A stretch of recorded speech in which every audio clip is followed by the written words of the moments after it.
எல்லா மனுஷர்களுடைய பாவங்களை போக்குகிற கிருபாதார பலியாக, உலகத்தின் பாவத்தை சுமந்து தீர்க்கிற தேவாட்டுக்குட்டியாக கர்த்தராகிய இயேசு கிறிஸ்துவானவர் கைகளிலும் கால்களிலும் ஆணிகள் கடாவப்பட்டவராய், விலாவிலே ஈட்டியால் குத்தப்பட்டவராய், தலையிலே முள்முடி சூட்டப்பட்டவராய், சரீரம் முழுவதும் இரத்தம் வழிந்தோடின நிலைமையிலே கல்வாரி சிலுவையிலே அவர் தொங்கிக் கொண்டிருந்த பொழுது அவர் பட்ட வேதனைகள் சொல்லொண்ணாத நிந்தனைகளை பரிசுத்த வேதாகமத்திலே அநேக இடங்களிலே நாம் வாசிக்க முடியும். அதிலே ஒரு வசனத்தை நாம் வாசித்து கர்த்தருடைய நாமத்தை மகிமைப்படுத்தலாமா? சங்கீதம் 69வது அதிகாரம் 20ஆம் வசனம். நிந்தை என் இருதயத்தை பிளந்தது, நான் மிகவும் வேதனைப்படுகிறேன். எனக்காக பரிதபிக்கிறவன் உண்டோ என்று காத்திருந்தேன், ஒருவனும் இல்லை. தேற்றுகிறவர்களுக்காக காத்திருந்தேன், ஒருவனையும் காணேன். பிரியமானவர்களே, நிந்தை என் இருதயத்தை பிளந்தது. இந்த உலகத்திலே வாழ்ந்த மனுஷர்களிலேயே நிந்தை என் இருதயத்தை பிளந்தது என்ற வார்த்தையை சொல்லுகிறதற்கு தகுதியுடைய ஒரே மனுஷன் கர்த்தராகிய இயேசு கிறிஸ்துவானவர் தான். ஏன் தெரியுமா? இந்த பூமியில எல்லா மனுஷர்களும் அநேக பாடுகளை கடந்து கஷ்டத்தோடு வாழ்ந்து கொண்டிருக்கிறோம், உண்மைதான். ஆனால் நம்முடைய சொந்த பிரச்சனைகள், நம்முடைய சொந்த தவறுகள், இவைகளினாலே நம்முடைய வாழ்க்கையில் நமக்கு உண்டாகிற அநேக கஷ்டங்கள், துயரங்களை நாம் சகித்து கொள்ள வேண்டியது அவசியம்.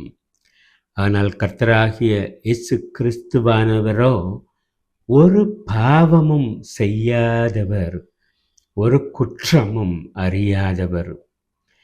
அவரை விசாரித்த எல்லாரும் சொன்னார்கள், இவனிடத்தில் ஒரு குற்றமும் காணவில்லையே, இவனை எப்படி தண்டிப்பது என்று கேட்டார்கள்.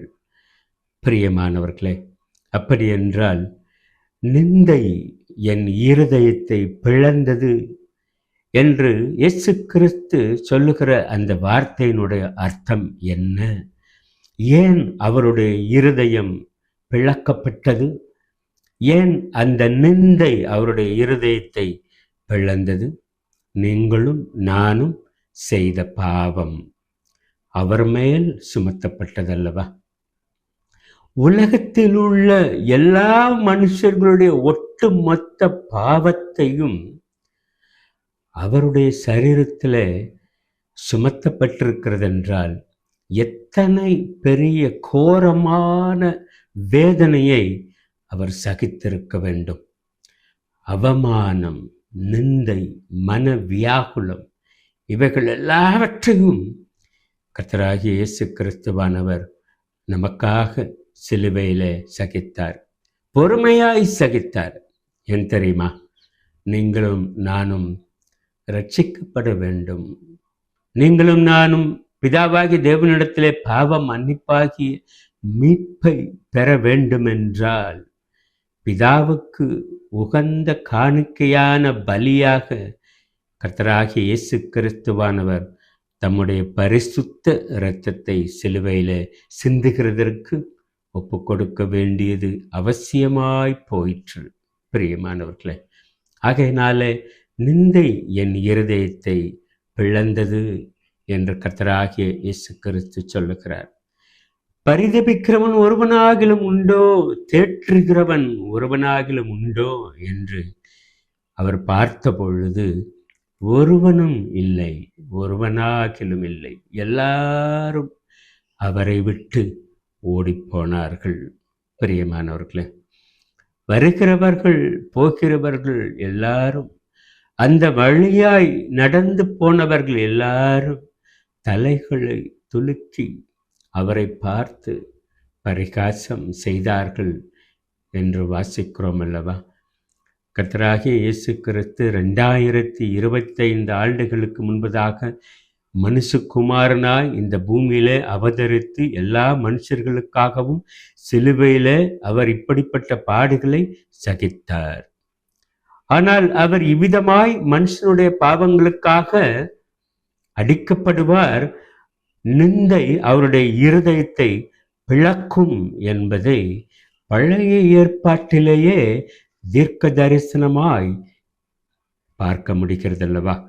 அப்படிப்பட்ட 2 தீர்க்க தரிசன வார்த்தைகளை நாம் சிந்திக்கலாமா?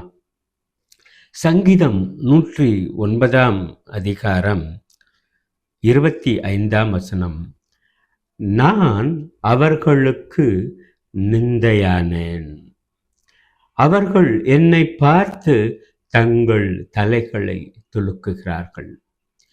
நான் அவர்களுக்கு நிந்தையானேன். எவர்களுக்கு? இந்த பூமியிலே வாழ்ந்து கொண்டிருக்கிற உங்களுக்காகவும் எனக்காகவும் தான் அவர் நிந்தையானார். இந்த நிந்தை தான் அவருடைய இருதயத்தை பிளந்தது. ஆனாலும் பாருங்கள், அந்த வழியாய் போய்கொண்டிருந்த மனுஷர்கள் எல்லாம் அவரை பார்த்து அற்பமாய் தங்களுடைய தலைகளை துளுக்கினார்கள் என்றால் எத்தனை மோசமான காரியத்தை நீங்களும் நானும் செய்கிறவர்களாக இருக்கிறோம். இன்னொரு தீர்க்க தரிசன வார்த்தையை பாருங்கள்.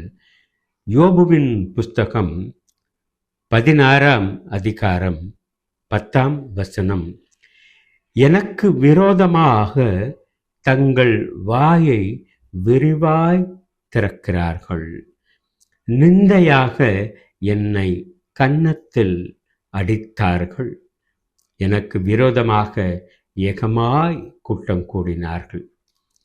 கன்னத்தில் அடித்தார்கள், ஏகமாய் அவருக்கு விரோதமாய் கூட்டம் கூடினார்கள், அவருக்கு நிந்தையாக அவருடைய கன்னத்திலே அடித்தார்கள், அவருக்கு விரோதமாய் பரிகாசமான வார்த்தைகளை சொல்லி வாயை திறந்தார்கள்.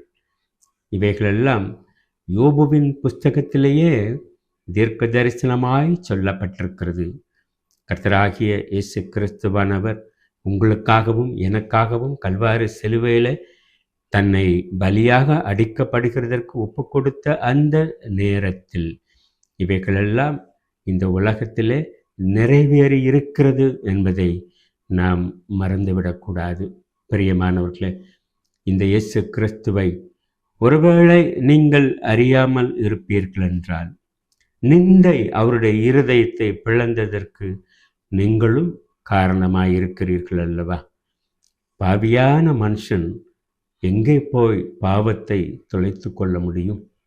கர்த்தராகிய இயேசு கிறிஸ்து என்கிற பரிசுத்த பலி இந்த பூமியில நமக்காக அடிக்கப்பட்டதினால் மட்டுமே நம்முடைய பாவம் தொலைந்து தீர்ந்திருக்கிறது.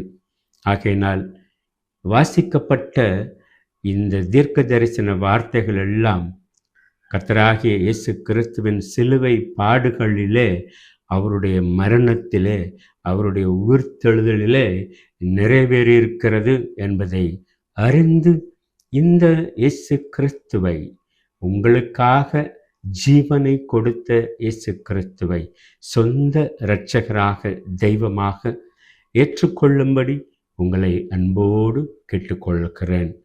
மெய்யான தேவகுமாரன் இயேசு கிறிஸ்துவின் நாமம் மகிமைப்படுவதாக. ஆமென்.